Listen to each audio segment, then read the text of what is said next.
इसके बाद मैं क्या बोलूं, इम्तियाज जलील साहब हो या कोई भी हो, इसके बाद हम कभी नहीं आएंगे। देखो तूने बुलाया ना कभी, इसके बाद कभी नहीं। इम्तियाज जलील साहब को मैं ये कहना चाहूंगा, इसके बाद अगर कभी भी आप बुलाने की कोशिश करेंगे, आप आइए, इसके बाद कोई नहीं आएगा आपको, सब नाराज। ऐसा नहीं। नाज़रीन इकराम, अस्सलाम वालेकुम वरहमतुल्लाहि वबरकातुहू। बड़े अफसोस की बात है यार, बड़े अफसोस की बात है, बड़े अफसोस की बात है। कैसी कैसी सोच है लोगों की आज के इस दौर में और ऐसे माहौल में। ये जो काम किया इम्तियाज जलील साहब ने, ये जो कदम उठाया, ये जो इतनी बड़ी रैली निकाली गई महाराष्ट्र के अंदर, मुंबई जो काफिला पहुंचा जिसको तिरंगा रैली का नाम दिया गया, ये जो कदम उठाया इम्तियाज जलील साहब ने, इस काम को करने के लिए जिगरा चाहिए, जिगरा। बल्कि बड़ा जुर्रतमंदाना कदम उठाया इम्तियाज जलील साहब ने ये, और वो जिनके पीछे हजारों लाखों मुरीदों का काफिला रहता है, वो तो बैठे अपनी खानकाहों में। लेकिन एक ऐसा मर्द कलंदर निकला जिसने आका की नामूसे रिसालत के लिए आवाज बुलंद की। शुरू में तो थोड़े लोग थे, लेकिन बाद में अल्हम्दुलिल्लाह ये काफिला बढ़ता गया, और ये मान के चलें आप, लाखों करोड़ों लोग जमा हुए थे वहां पर। एक तन्हा अकेले आदमी का सबसे मुलाकात करना, मुझे आप बताइए कि ये आसान काम है? अकेला आदमी करोड़ों लोगों से एक ही वक्त में मुलाकात कर सकता है क्या? बताइए मुझे आप। बहुत से लोगों ने इम्तियाज जलील से नाराजगी का इजहार किया। मैं आपको ये वीडियो दिखाने के लिए जा रहा हूं, आप इस वीडियो को देखिए, और उन लोगों में से जो नाराज हैं इम्तियाज जलील के साहब से, वो भी इस वीडियो को छोड़ कर ले जाएं, मेरी बात को मुकम्मल सुन के जाएं। पहले आप इस वीडियो को देख लीजिएगा, उसके बाद में मैं चंद बातें करता हूं आपसे। हेलो फ्रेंड्स, मैं हूं वैद और आप देख रहे हैं भिवंडी टाइम्स। इस वक्त मैं मौजूद हूं मुलुंड टोल नाका पर, आज जहां पर इम्तियाज जलील की जो रैली थी, तिरंगा रैली, जो कि कोई पॉलिटिकल पार्टी से कनेक्टेड नहीं, बल्कि एक ऐसी रैली इसलिए निकाली गई कि जिन्होंने नबी की शान में गुस्ताखी की, उनके खिलाफ एक्शन होना चाहिए, उनको अरेस्ट किया जाना चाहिए, या संविधान के हिसाब से उनको भी सज़ा मिलनी चाहिए। ये सब सोचकर पब्लिक को बताया गया, एक मैसेज चलाया गया व्हाट्सएप के ज़रिए, सोशल मीडिया के ज़रिए, और सबको बुलाया गया कि आज आपको यहाँ पर जमा होना है मुंबई में। लेकिन उनके कहने के मुताबिक कि मुंबई में उनको परमिशन आज़ाद मैदान में नहीं मिली, इसलिए परमिशन यहाँ पर दी गई, तो पब्लिक को यहाँ पर जमा किया गया। अब यहाँ पर इम्तियाज जलील साहब आए, कलेक्टर साहब आए, कमिश्नर साहब आए, उन्होंने उनसे कुछ बातें की, निवेदन दिया। निवेदन करने के बाद हमें ये पता चला कि कुछ लोग जो है वो नाराज़ हैं। उनका कहना यह है कि जब इतनी सारी पब्लिक अभी आधे से जो रास्ते में ही है, वो अभी यहाँ तक पहुँची ही नहीं है, तो उनका क्या? तो चलिए, कुछ लोग हमारे साथ मौजूद हैं, उनसे हम बात करते हैं। कुछ लोग हैं जो ये कह रहे हैं कि भाई हम नाराज हैं, कुछ लोग ये कह रहे हैं कि भाई जो मकसद था आने का वो पूरा हुआ। अब आप लोग इस वीडियो को देखिए और कमेंट सेक्शन में बताइए कि ये मामला क्या है। जी भाई, कहाँ से आए आप लोग? हम परभनी से आए, परभनी डिस्ट्रिक्ट चारठाना तालुका। तो कहाँ पर जाना था आप लोगों को? कहाँ पर जाना था? चारठाना। हमको बम्बई आना था। कहाँ पर रोका गया आप लोगों को? हमको यहाँ पे रोके गए थाने में। हाँ, मतलब क्या बोलकर? हमको इसलिए लाया गया था कि हुजूर पाक सल्लल्लाहु अलैहि वसल्लम के शान में जो गुस्ताखी हुई है उस पर कार्रवाई होना चाहिए। नीतीश राणे और रामगिरी महाराज जो है उन पर कार्रवाई होना चाहिए, और जो नीतीश राणे है उन पर भी कार्रवाई होना चाहिए। जो उन्होंने कहा है कि मस्जिद में घुस घुस के मारेंगे मुसलमान को, इसलिए तो हम तो मैदान में खड़े हुए हैं ना, जब चाहे आ सकते हैं। आप लोग यहाँ थाने में खड़े हैं, तो क्या हुआ आप लोगों से? उन्होंने इम्तियाज जलील साहब ने आप लोगों से बात की, जो पॉइंट आप लोगों का है जिसके लिए आपको यहाँ पर बुलाया गया था, क्या वो चीज़ हुई यहाँ पर कि नहीं हुई? इम्तियाज जलील साहब ने क्या निवेदन दिए, अगर से तो 2 दिन या 3 दिन 4 दिन में अगर से कार्रवाई हो सकती है तो ठीक है, अगर से नहीं हुई तो और हम आ जाएंगे, और ज्यादा आएंगे, और इससे ज्यादा झुंड में आ जाएंगे। कुछ लोगों का कहना ऐसा है कि हमको बुलाया गया था मुंबई आने के लिए, लेकिन हमको मुंबई में ना लेते हुए हमको यहीं बीच में रोक दिया गया। ये ऐसा क्यों? बरोबर बरोबर। मुंबई जाने के वास्ते बुलाई गई। जो दूर दूर से पब्लिक आई है, मुमरा से, परभनी से, औरंगाबाद से, अहमदाबाद से, नासिक से, वो पब्लिक को क्या बोल के लाया था? आजाद मैदान जाने के। और यहाँ पे प्रॉब्लम ये नहीं है कि पब्लिक को क्या बोलकर लाया गया, प्रॉब्लम ये है कि जिस चीज के लिए लाया गया वो चीज हुई है या नहीं? नहीं हुई है। हुई क्या इधर क्या हुई है? मतलब क्या था? मैसेज पहुंचना था ना, जो जिम्मेदार कलेक्टर है उन तक मैसेज पहुंचना चाहिए। अगर डीसीपी तक मैसेज पहुंचने चाहिए, पैसे तो रील्स पे ही हो जाता है, इंस्टाग्राम पे, सोशल मीडिया पे हो जाता है। इतनी मगजमारी करने की क्या जरूरत थी फिर? पब्लिक तो लाना था, क्योंकि जब तक जाम नहीं होगा तब तक उनको समझ कैसे आएगा? जाम मेरा बोलना ये है कि जो समझ में आया तो कोई एक बंदा वाहिद, कोई एक तो आ सकता था ना भाई, इधर पे स्टेज पे आ सकता था। ऐलान किया गया ना, इम्तियाज जलील ने तो खुद ऐलान किया ना कि हमारी 4 शर्तें हैं, अगर ये पूरी नहीं हुई लेकिन उनको यहाँ पे आना मांगता था ना, एकनाथ शिंदे जाए। हाँ, अपना कलेक्टर साहब शायद आए थे ना यहाँ पर। कलेक्टर साहब आए, डीसीपी साहब को आना चाहिए था। हाँ, जो भी आया गया भाई, जो भी यहाँ का जो मेन है एकनाथ शिंदे है, जो उसको आना जरूरी था ना इधर। उनको आप लोग इसलिए कि वो यहाँ पर आना चाहिए था। वो आना चाहिए कि हम पब्लिक तो आ गई, लेकिन जिनकी गलती है, जिनके ऊपर एक्शन लिए, उनके ऊपर एक्शन क्या हुआ है? पब्लिक जो 2-2 दिन बिना खाना खाए इधर आई है, उन लोग क्या करेगी? पब्लिक तो गाली दे रही है। सारी पब्लिक गाली नहीं दे रही ऐसा है, नहीं, मेरा कुछ भाई। लोग हैं। तो क्यों उन लोग की भी तकलीफ हो रही है ना? हम जानना चाहते हैं कि तकलीफ क्या हो रही है। पब्लिक को बुलाया तुमने उधर से, वो पब्लिक यहाँ आई नहीं ना, 15,000 गाड़ी रोड पे खड़े वाली है। पूरी रास्ते में खड़ी है अभी। गाड़ी कहाँ आई यहाँ? तो पब्लिक आई थी यहाँ सुनने को। इनका मैसेज देने का जो इनका कहने का मतलब ये है कि जब आपको पर्टिकुलर, अगर मैं एग्जांपल की बात कर रहा हूँ, कि अगर आपने उनको आज़ाद मैदान में बुलाया है तो पहले सारे पब्लिक वहाँ जमा होने दो, उसके बाद उनको वहाँ पर बुलाओ, जो भी जिम्मेदार है उनके बाद उनको वहाँ पर बुलाओ और उनके सामने बात हो। ये इनका कहना है आप लोगों का, बराबर? गाड़ी कर रखे हैं पहले से, यहाँ पे बंदोबस्त कर रखे हैं, जैमर लगा रखे हैं, कुछ हो ही नहीं रहा इधर, फायदा ही कुछ नहीं है। आके जो पब्लिक दूर दूर से आई है, 2-2 दिन खाना नहीं आप खाई। लोगों की कंप्लेन ये है कि मतलब आधी पब्लिक अभी रोड पर है और मामला यहाँ पर खत्म हो गया। 90% पब्लिक अभी रोड पे, तकरीबन 15,000 गाड़ी रोड पे है और उनको जहाँ आना था यहाँ पे वो नहीं आ सके, वो उधर ही रुके वाले। बराबर, हमने लाइव में आप लोगों को दिखाया है कि पब्लिक को पता ही नहीं है कि इम्तियाज जलील का काफिला अभी पहुंचा कहाँ है। लोगों को मालूम ही नहीं है क्योंकि अभी सारे रोड पर है। मैं समझता हूँ कि अगर आप अभी ये मुंबई हाईवे का रोड अगर आप रिटर्न जाएंगे तो न जाने कितनी गाड़ियाँ अभी भी आपको आती हुई मिलेंगी। उनको पता ही नहीं है कि यहाँ मामला खत्म हो गया है। उनको सबको मालूम है यही आना है, लेकिन ट्रैफिक के मसले की वजह से वो रुक गए कुछ गाड़ियाँ पीछे और उनको मालूम ही नहीं है। सुनो ना, बहुत लोग को नहीं मालूम है भाई। सुनो मेरे भाई, जब इम्तियाज जलील ने बोले ना तो सब कुछ बोले कि आजाद मैदान में आने का है। 5-6 दिन पहले बोले उन्होंने कि आजाद इसमें आने का है, लेकिन जो लोग ट्रैफिक की वजह से नहीं आ सके हो, बल्कि उनकी नीयत तो सबकी यही आने ये का समझदार भाई, वो नहीं आए चीजा तो ट्रैफिक की वजह से नहीं आए, ऐसा थोड़ी है। आजाद मैदान में गए थे आप, उन्हें आ रही है तो अभी ट्रैफिक आ गई, हम बीट पीने से आए ना तो कैसे आए फिर हम? हमारे को दूरी है। जो लोग नहीं पहुंच पाए बात फिर नहीं उनका हुई क्या? भाई। अरे सर ट्रैफिक की वजह से नहीं पहुंच पाए, उनको थोड़ी किसी ने रुकाया। अरे भाई कोई बात नहीं। 24 घंटे से खाना खाए नहीं, भूखे आए वाले।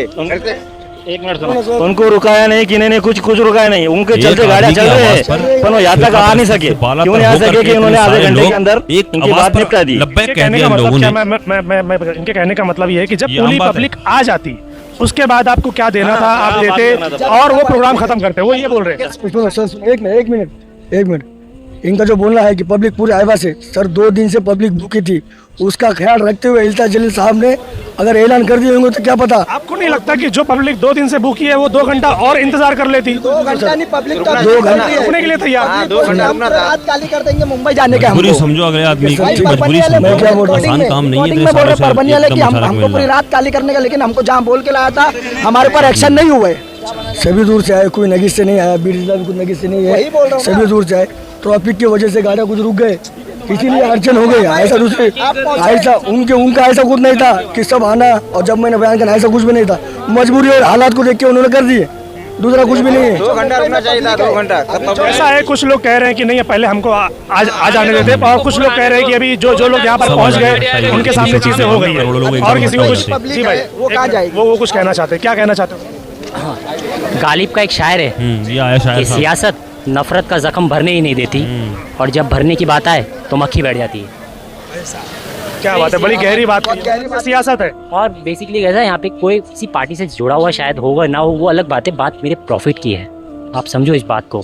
जैसा हिंदू भाइयों के लिए छत्रपति शिवाजी महाराज बहुत प्रिय है, वैसे हमारे लिए भी प्रिय है, पर्टिकुलर किसी समाज के नहीं है। मैं एक मुस्लिम हूँ पर छत्रपति शिवाजी महाराज का लगाया, क्यों प्रिय है ना, दिन से है ना। छत्रपति महाराज का फोटो लगा के ये घूम रहा है मोबाइल छत्रपति की शिवाजी स्क्रीन पर। महाराज पर्टिकुलर किसी समाज के नहीं है, वो हर जाति के हैं, हर धर्म के हैं बेसिकली। इंसानियत के लिए काम करते हैं। डेफिनेटली। वैसे भी मेरे प्रॉफिट मैसेंजर, वो एक मैसेज, उनके दीन जो है, इस्लाम जो है, वो अखलाक से फैला है, तलवार के नोक पे नहीं।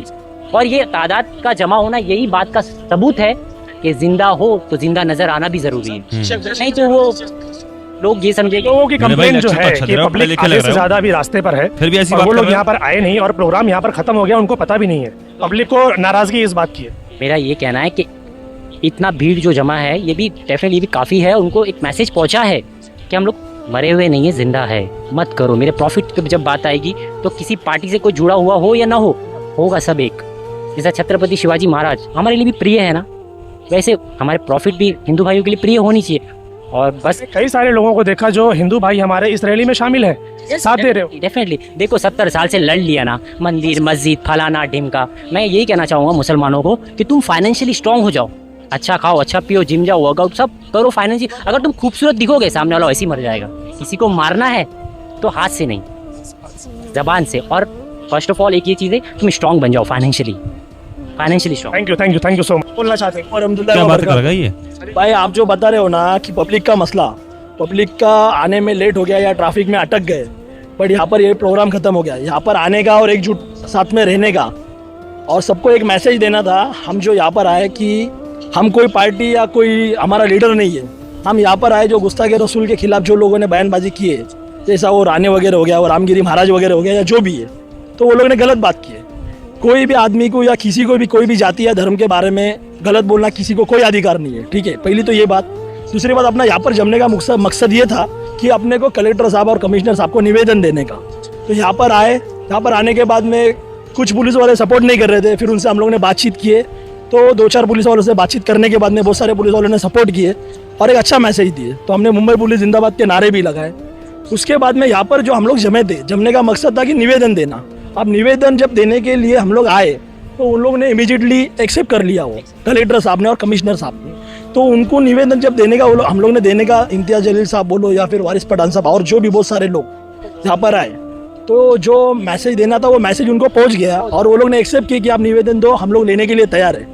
निवेदन पे एक्शन कब लेंगे इसके बारे में कुछ बोला उन्होंने? इम्तियाज जलील साहब, वारिस पठान साहब अभी वहाँ पर गए, वहाँ पर जाने के बाद में वहाँ से आएंगे और फिर वो एक वीडियो वायरल करेंगे। निवेदन जो है ना, ये हम आज से नहीं, हम न जाने कब से देख रहे हैं निवेदन लोग देते हैं, एक्शन नहीं होता। तो एक्शन लेने के बारे में क्या बोला उन्होंने? जो इतना बड़ा मजमा है, अभी हमारी जो भी गवर्नमेंट है उनको थोड़ी समझ आना चाहिए कि इतना बड़ा मजमा देख रहे हो आप, ये अमन और शांति के साथ आ रहे हैं और अच्छा मैसेज दे रहे हैं। हम लोग काफी दूर दूर से, अभी हम लोग लोनावाला से आए तो बहुत दूर दूर से पब्लिक आई, दूर दूर से लोग आए। मैं तो देखा नागपुर से भी लोग आए, अहमदनगर से भी लोग आए। तो यहाँ से अभी निकलने की वजह ये है कि यहाँ पर रुक के मतलब नहीं है। अभी जो लोग आ रहे हैं वो लोग को आने में लेट हो रहा है, तो उसके लिए प्रोग्राम जल्दी खत्म हो गया, उसके लिए हम लोग माफी चाहते हैं। बट अभी प्रोग्राम उन लोगों ने मैसेज एक्सेप्ट कर लिए निवेदन का, कमिश्नर साहब ने और कलेक्टर साहब ने। तो यहाँ पर रुक के जो बाहर का लॉ एंड ऑर्डर है वो खराब क्यों करने का बात समझ रहे हैं? हम नहीं कर सकते। जो जिस चीज के लिए आए थे वो काम हो गया। गवर्नमेंट ने एक्सेप्ट, संविधान वो बोले एक्सेप्ट करेंगे और ये जो भी देश है वो संविधान के ऊपर चलेगा। ये चीज अगर इस पर एक्शन नहीं हुआ तो फिर क्या? तो नहीं हो गया तो अभी इम्तियाज जलील साहब और वारिस पठान साहब और जो कौम के बड़े बुजुर्ग लोग हैं जो ये गुस्ताखे रसूल के खिलाफ आंदोलन कर रहे हैं, तो फिर देखेंगे, आपको पता चलेगा ही कि एक्शन क्या हो रहा है और रिएक्शन क्या हो रहा है। तो अभी गवर्नमेंट को सपोर्ट करना चाहिए और जो लोग आने में सबके लिए बराबर है और इसके लिए हम यहाँ जमा हुए कि सबका अधिकार है संविधान पे। संविधान से ही देश चलेगा। सही नहीं आ सके तो वो अपना जो मकसद था वो पूरा हो गया। तो उन लोग में आने में उनको प्रॉब्लम हो गई, कहीं ना कहीं उनको नाराजगी तो होगी ना कि हम पहुंच नहीं पाए, प्रोग्राम खत्म हो गया। भाई उसके लिए हम माफी चाहते हैं। उनका भी बराबर आना चाहिए था, वो लोग नहीं आ पाए। कुछ ट्रैफिक के मसले मसाइल या बहुत सारी प्रॉब्लम है। बोल रहे हैं कि ट्रैफिक के मसले मसाइल की बात नहीं है, बात यह है कि इम्तियाज जलील साहब को रुकना चाहिए था, सबके आने का इंतजार करना चाहिए था कि वो रुक जाते, सब आ जाते, उसके बाद होता ये चीज। ऐसा लोग बोल रहे हैं। पर इतनी भीड़ हो गई थी, रुकने जगह नहीं थे और इम्तियाज जलील साहब इसलिए नहीं क्योंकि वो लोग बोल रहे हैं कि आजाद मैदान की बात हुई थी लेकिन यहाँ पर रोक दिया। जो आजाद मैदान की परमिशन दी नहीं गई, बराबर है, दी नहीं गई, तो इसके लिए यहाँ पर ये सारी चीजें करना पड़ी। तो अपना मेन मकसद था निवेदन देना, वो निवेदन उन्होंने एक्सेप्ट किया। कलेक्टर और कमिश्नर साहब ने निवेदन एक्सेप्ट कर लिए। किसी की मनमानी थोड़ी चलेंगी। वो नीतीश राणे बोलता है, वो रामगिरी महाराज बोलता है, ये ऐसे गलत लोग है, ये लोग गलत बात करेंगे तो इससे हिंदू मुस्लिम भाईचारा खत्म हो रहा है, खराब हो रहा है और ये लोग खराब करने की। लंबी है ये, काफ़ी हो गई, आप समझ गए होंगे। अभी आगे चल के बहुत गुस्सा हुए हैं बहुत सारे लोग इस तरह के में जिन्होंने अपने गुस्से का इजहार किया, लेकिन गलत बात है ये। मजबूरी समझो अगले इंसान की, ये बल्कि अपनी खुशनसीबी समझो कि हम फ़ोटो खिंचवाने नहीं आए हैं, हम अपने हुजूर की, अपने आका की नामों से रिसालत के लिए आवाज़ बुलंद करने आए, आका की नामों से रिसालत के लिए अपनी नाराज़गी का इजहार करने के लिए आए यहाँ पर। फ़ोटो तो हमारा खिंचे ना खिंचे, हमारा तो बल्कि हमारा तो वो अकीदा है कि अल्हम्दुलिल्लाह कोई हमें देखे या ना देखे, हमारे आका हमें देख रहे हैं। दुआ करिए अल्लाह पाक हमारे इस अमल को अपनी बारगाह में कबूल फरमाए। इसलिए इन छोटी छोटी बातों पर ध्यान मत दीजिए मेरे भाइयों। जो भी आप लोग नाराज़ हो इम्तियाज जलील साहब से, जो भी लोग नाराज़ हैं, इस तरह की छोटी छोटी बातों पर ध्यान मत दो, क्योंकि जब इतने बड़े बड़े काम किए जाते हैं ना तो बड़ी बड़ी गलतियों को भी दरगुजर किया जाता है। इस तरह नाराज़गी का इजहार गलत है, ये तरीक़ा ठीक नहीं है। अल्लाह की बारगाह में दुआ है अल्लाह पाक हिदायत अता फरमाए। बंदा एक ही है, बंदे की एक आवाज़ पर सारे फ़िरक़ा फरिश्ती से हट कर के हर अक़ीदे का इंसान एकजुट होकर के एक साथ आका की नामों से रिसालत के लिए निकला और इस तरह के लोग देखिए, किसी एक बंदा, कोई एक बंदा इसमें ऐसा होगा जिसने इस तरह की फुसकारी मारी होगी कि ऐसा और ऐसा, वो बात फैलती चली गई। देखो और निकलते आए सामने, अगर हाँ चले गए कि सियासत कर रहे हैं, कि ऐसा कर रहे हैं, कि वैसा कर रहे हैं। मैंने शुरू में भी क्या कहा था, ये आसान काम नहीं है आज के इस दौर में और ऐसे माहौल में। ये बहुत बड़े जिगरे का काम है जो इम्तियाज़ जलील साहब ने किया है। अल्लाह की बारगाह में दुआ है, अल्लाह पाक सबकी हाज़रियों को कबूल फरमाए, अल्लाह पाक सबके इस अमल को अपनी बारगाह में कबूल फरमाए। अस्सलामु अलैकुम व रहमतुल्लाहि व बरकातुहू।